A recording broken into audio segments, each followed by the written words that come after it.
አድርገሽ አንቺን ከፍ ማድረግ ነው። ምክንያቱም አንቺ እራስ ወዳድ ነሽ። ዝም በይ።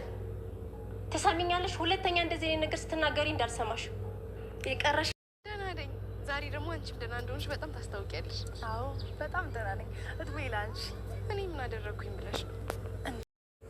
ቤቲ እዚህ አካባቢ ደግሞ ምን ልትሰራ መጣች? የቱ ጋር ያገኛት? እዚህ ውጭ ነው ያገኘኋት ይመስለኛል። ኪያን አግኝታ ስትመለስ ነው የተገጣጠም ነው። ከኪያ ጋር ደግሞ ምን ጉዳይ ኖራት ነው ስራ ቦታዋ ድረስ መታ የምታወራት? ሄኖክ እባክህ ከህይወቴም ከቤቴም አሁን ውጣ። አልችልም።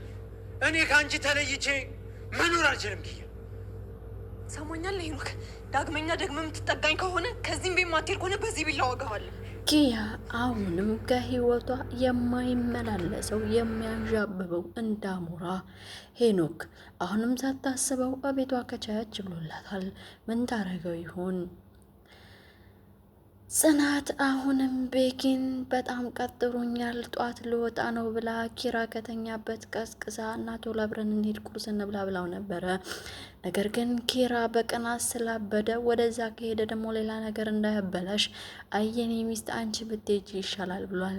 ነገር ግን የልቡ ተርታ አላቆምለት ብሎ ለሚወደውና በጣም ለሚያፈቅረው ለቅዱስ ጓደኛው እያወያየው ነው። ሄሊና በላይ አሁንም ጽናትን መከታተሏን አልተወችም። ጽናት ላይ ምን ጥቃት ልትፈጽምባት ይሆን? አዲስ የመጡት መተያ እህቶች እርስ በርሳቸው የሚባሉት ነገር እነ ያሬድ ግራ ገብቷቸው ፌንት የበሉበት ወይም የነቀሉበት ጉዳይ ምን ይሆን? አሰላሙ አለይኩም ወራህመቱላሂ ወበረካቱ። ውድና የተከበራችሁ የቻናላችን ቤተሰቦች ሰላማችሁ ይብዛ። እንደምድራሸዋ እያል ተወዳጁን ጽናት ድራማ ቀጣይ ክፍል ይዘንላችሁ ቀርበናል። ጽናት እንደተለመደው ጧት ተነስታ ለባሏ ቁርስ ማዘጋጀት የተለመደ ስራዋ ነው። የወትር ስራዋ ቢሆንም ነገር ግን ዛሬ በተለየ መልኩ ቁርስ ሊበሉ ኪያ ባሏን እየቀሰቀሰችው ነው። ኪራ ማለት ነው። ኪራ ባሏን እየቀሰቀሰችው ነው።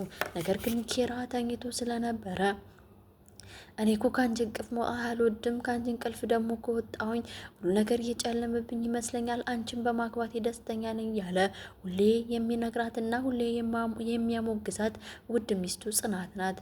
ጽናትም ውድ ባሌ ኪራ ተነስ እስኪ ና ቶሎ እንሂድና በኪ ቤት ቁርስ እንብላ ትላለች። ኪራም ቅናት ነገር አለበት፣ በጣም ስለሚወዳት መሰለኝ ቢሮ ተቀምጦ ራሱ ቅዱሴ ከመጣ በኋላ የሚያማክረው ነገር እኔን እያነሱ ነው ምን እያወሩ ይሆን ምናምን ሲል እኔ ራሱ በጣም መሳቅን የሞትኩት። አሁን በቃ እያነሱኝ አይደለም እንደ እያለንም በጣም ያጅብ ነው። ኪራም አይን ያልሄድም አንቺ ሂጂ ጽናትዬ እኔ ስራ አለብኝ አላት። እስከ ዛሬ አብሬ እየበላሁ አልነበረ እያሉ መቀላለዳቸውን ቀጠሉበት። በቃ ሂጂ ብሎ የተለያት ኪራ ባሏ ኪራም ወደ ቢሮ አመራ። ጽናትም ደግሞ ወደ ቤኪ ቤት ሄደች። ቤኪ ቤት ስትሄድ መንገድ ላይ ሁሌ የምታገኛት ሄሊና በላይ ነበረች። ሄሊናም በላይም ደግሞ ሰላምታ ካቀረበችላት በኋላ ዛሬ በጣም ደህነኛ ትመስላለች፣ ደህና ነሽ ምናምን ብለው ተለያዩ። አዎ ደህና ነኝ እድሜ ላንቺ እያለች ሄሊና በላይ ማስመሰላኗ ድራማ መስራቷን ቀጥላበታለች። ሄሊና አስመሳይ መስላ ወይም አንዳንዴ ሙናፊቅ ይባላል እኮ በሙስሊም ሙናፊቅ ሰው እኮ በምንም ልትከራከሩት አትችሉም። ገብቷችኋል? እናንተ ወዳጅ መስሎ ነው የሚያጠቃችሁ። ቀዳዳ ጎናችሁን ፈልጎ ነው። ጥላታችሁም ያው በግልጽ ስለምታውቁት ትጋፈጡታላችሁ። ግን እንደዛ አይነት ሰው ተደብቆ የሚመጣ ሰው አሳቻ ቦታ ላይ ነው መጥቷችሁ የሚሄደው። ምቱ ደግሞ በጣም የሚያምምት ነው። ይህንን ማታለያ ድራማዋን ቀጠለችበት። አሁንማ እርሜ ላንቺ እያለች መደለሏን ከቀጠለችበት በኋላ ሰላምታ ተቀያይረው ተለያዩ። ጽናት ግን ብልጥና አስተዋይ ስለሆነች ዘላ ወደ ቤቴ ግቢ፣ ችግር ስለደረሰብሽ እንዲላርግልሽ ብላ አላለቻትም። ሁለቱም ብልጥና ብልጥ አረለ እሾህም በሾህ አረለ የሚባለው ሁለቱም ባይነቃቁም ነገር ግን ሁለቱም ብልጥና አስተዋይ ናቸው። ሄኖክ አሁንም እወድሃለሁ እወድሻለሁ የተባባሉ ይመስላሉ። ሄኖክ አሁንም ከኪራ ሳይሆን ኪያ ማለት የኪራ እህት ናት። ኪያ ትባላለች። ከኪያ ፍቅሩ አልወጣለትም። ኪያም ደግሞ ከሱ ፍቅሯ ይወጣላት አይመስልም።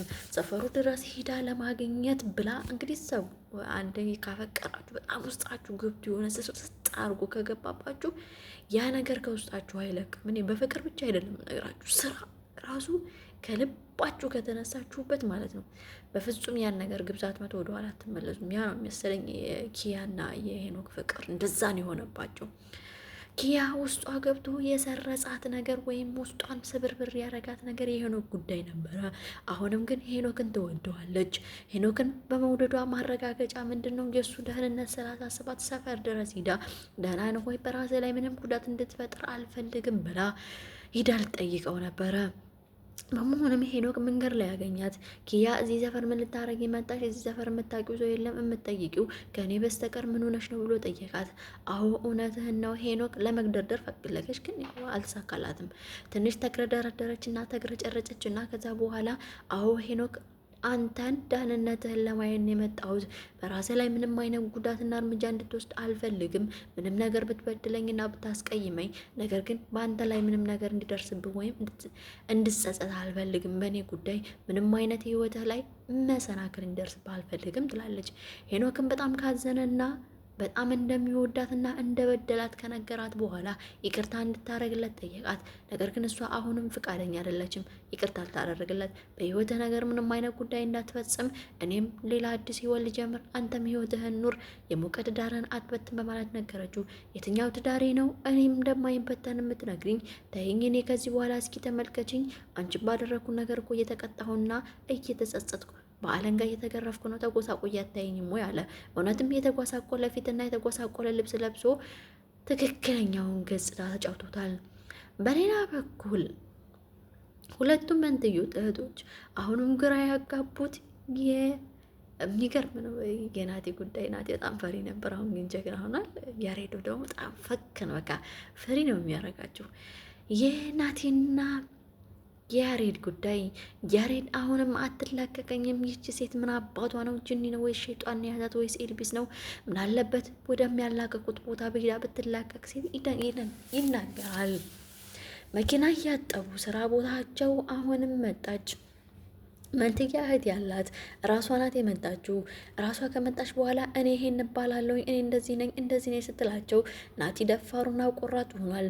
በፊቱ የሚፈራው ናቲ የለም ሞቷል ተቀብሯል ብሎ ለራሱ ያወጀው ናቲ ምን ፈልገሽ ነው ሴትዮ? ከዚህ በኋላ ስራ ቦታችን አትምጪ፣ እኛ ማየትም ማወቅም አንፈልግም፣ ከዚህ በኋላ ድራማሽን አትስሪብን ሲሉ ይጀምራሉ። መንትያ እህቷ ግን መንትያ እህት አይለችው። ከነዚህ ከመኪና አጣቢዎች ከነዚህ ከድርዮች ምንድን ነው የምትፈልገው? ስለዚህ እህቴ መጥፎ ነገር ስትገባ ቁም ያልመለከትም ያለ ትመስላለች። ነገሩን ሁሉ ታበላሽባለች። እቤትም ትንሽ አለመግባባት ተፈጥሮ መንትያ እህቷ በጥፊ አቃጥላታለች። ይሄ ነበር የቀረሽ፣ ከዚህ በኋላ ምንም ነገር እንዳታረግኝ አንቺ ራስ ወዳሽ ነሽ ብላ መንትያ እህቷ በጣም ተናዳ ትታት ከምግቡ ላይ ሳትበላ ተነስታ ወጣለች። እና ያሬድ ጋር ሄዳ እና ያሬድን ካናገረቻቸው በኋላ ያሬድ ከዚህ በኋላ ከአንቺ ምንም ነገር አንፈልግም፣ አትምጭብን፣ ስራ ቦታችን እኛ ሰርተን ነው መዋል የምንፈልገው ይላሉ። እኔ ሳባ ነኝ አንቺ ሴትዮዋ አትበሉኝ ስትል ትናገራለች። ሳባም ሆኜ ሌላም ሰው ሆኜ አይመለከተንም፣ እኛ ተፋችን ከኛ ይሏታል። አይ እውነቱን እስከምታውቁ ድረስ ከእናንተ ፊት አልሄድም ትላለች። እውነቱ ደግሞ ምንድነው ጉድ የምታመጭብናታል? እቤት እንድትሄዱና እንድታዩልኝ የምፈልገው ጉዳይ አለ ትላለች። የቅዱስ ጓደኛ ያሬዶ ማለት ያሬዶና ናቲም ከዚህ በኋላ ተፋችን እኛ መሄድ አንፈልግም ይላል። ትንሽ ከተግደረደረ በኋላ ናቲ በሀሳቡ ይስማማል። ያሬድ ግን እኔ ከዚህ በኋላ አንድ ነገር ቢደርስብኝ ከአንተ ራስ ላይ አልወርድም የሚለውን ናቲ ምን ታደርስብሃለች ደግሞ ይቺ ልጅ ምንድን ነው የምትለው? አንተ የማታመጣብኝ ጉድ የለም እያሉ ሁለቱም መጨቃጨቃቸውን ቀጠሉ። ወደ ቤት አመሩ። ወደ ቤትም ሲያመሩ የት ነው ይዛን የምትሄደው እያሉ መንገድ ላይ እያጉመተመቱ ነበረ። ይሄን የሰማችው ሳባ ምንም ነገር ላረጋቸው አይደለም እዚህ ጠብቁ ትላለች። እህቷን አታላ ይመስለኛል። በሁለት አቅጣጫ ሁለቱም ገጨጭ አሉ። ያሬዶ ፈንት በላ። ጅኒ ናት ወይ ሸይጣን ናት እስከ ዛሬ የሚለው ያሬድ አሁንም ማመን ተስኖታል። ከዚህ በኋላ ግን እውነቱን ስላየን ከኛ ጋር መምጣት አይጠበቅብሽም ሳባ ይላል። ሳባም ደግሞ መኪና ጠባቸው ለሁለተኛ ጊዜ ሄዳ ያሬዶን ስማው ሄደች። ያሬዶ እንደተለመደው የሴት ዳሌና ኮበሌ ማየትና ማርነቅ ምቾቱ ነው፣ ወይም ለሱ ደስ የሚለው ነው። መኪና እንኳን ሲያጥብ ከቂጡ ነው የሚለው ናቲ በትናንትና ባየነው ላይ መኪና እንኳን ሲጀምር ከቂጡ ነው ሲያጥብ ያየነው። ያሬዶ እባክህ አግባና ተሰብሰብ እንላለን። በሌላ በኩል ሄኖክ አሁንም ያልወጣለት የኪራ ፍቅር ወደ ቤቷ አመራ። ቤቷም ካመራ በኋላ ወደ ቤት ዘሎ ገባ። ኪራም ከተቀመጠችበት ተነሳች። ብርቱካን እየበላች ነበር የሚለው ይዛ ከተቀመጠችበት ተነሳች። ምንድን ነው የምትፈልገው? ሄኖክ በሩ ተዘግቶ አልነበረም ወይ? በየትኛው በር ነው የገባኸው? እንዴት ብለህ ነው የገባኸው? በማለት ጥያቄ ትጠይቃለች ደጋግማ። ሄኖክም በአንዴ 3 ጥያቄ እኮ ጠየቅሽኝ፣ ምኑን ልመልስልሽ ግራ አጋባሽኝ ይላል። በሰከረ መንፈስና በተንገዳገደ ወይም ሀሳቡ በተበታተነ ንግግር መሰለኝ ሆነ። በጣም ሰክሯል፣ ጠንብዟል። በቃ ጠጥቶ ነው የሚገባው ከኪያ ጋር ከተጣላ በኋላ። የኪያ ፍቅር ያልወጣለት ሄኖክ አሁንም ራሱን ወደ መጉዳት ገብቶበታል። መጠጥ መደበቂያ ቦታው አድርጎበታል። ቀን በቀን እየጠጣና እየሰከረ የሚመጣው ሄኖክ ከዚህ በፊት የዱላ ብትር አልፎበታል። አሁንም ደግሞ እየጠጣ ወደ ኪያ ቤት አምርቶ ኪያ በዚህ በያዝኩት ቢላዋ ወደ ህንሳር ዘረግፈው ከቤቴም ከህይወት የሙጣልኝ በማለት ትናገራለች። ሄኖክም ቁመ ቀርቷል። ምናልባት ኪያ ትወጋው ይሆን ሆዱን ወይስ ምን ይፈጠር ይሆን? ይህን ነገር ሲሰማ ኪራስ ምን ይላል? በእህቱ ላይ ኪያ የሚካሄደው ነገር እነ ኤደንስ ወይም ሀና ሲሰሙ ምን ይፈጠር ይሆን? ቅዱሴስ ምን ይመክራቸው ይሆን? በቀጣይ ክፍል ይዘንላችሁ ምን ቀርብ ይሆናል። ጽናት ተከታታይ በጣም ተወዳጁ ድራማ አጠር ባሉ መልኩ በዚህ መልኩ አቅርቤላችኋለሁ። ላይክ እና ሰብስክራይብ፣ ሼር፣ ኮሜንት ማድረጋችሁን አትርሱ።